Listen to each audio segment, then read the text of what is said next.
So can you remember the precise moment when you decided that a new movement was necessary and that you would establish it? I'm not sure when I started thinking that a new movement was necessary. I think it was perhaps some 7 or 8 months before I went back to India in '66 for my farewell visit.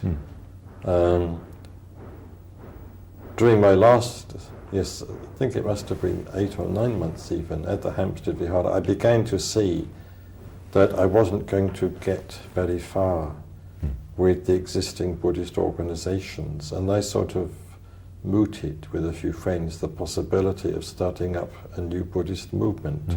I don't think I called it that. I wanted to have some activities, some classes and lectures, possibly outside the orbit of the existing Buddhist groups.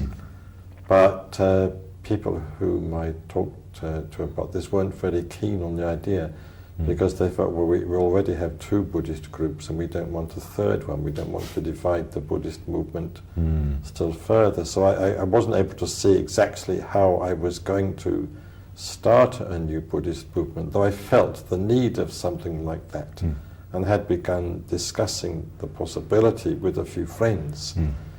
But even though I couldn't see a clear way forward, I certainly did decide to establish myself in Britain, and therefore paid that farewell visit to India, and was on tour there for 2 or 3 months, in effect saying goodbye for the time being to my old friends, as well as meeting some of my teachers, like Dalada Rinpoche and Bhikshu Jagadish Kashyap. When I was in Calcutta, halfway through my visit, I received a letter from the trust which was responsible for running the Hampstead Buddhist Vihara, saying that my services were no longer required and that they didn't want me back.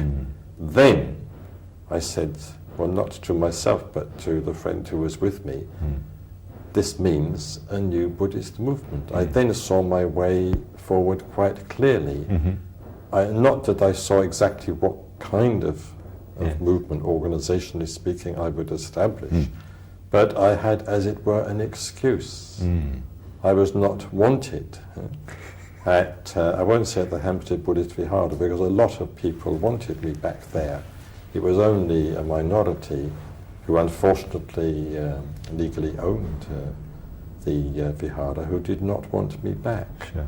But since I'd said I was coming back, well, obviously I had to go back. And since I wasn't permitted to work at the Hampstead Buddhist Vihara, clearly I had to work elsewhere, and no one could blame me for doing that. So you were morally free. So I was morally free.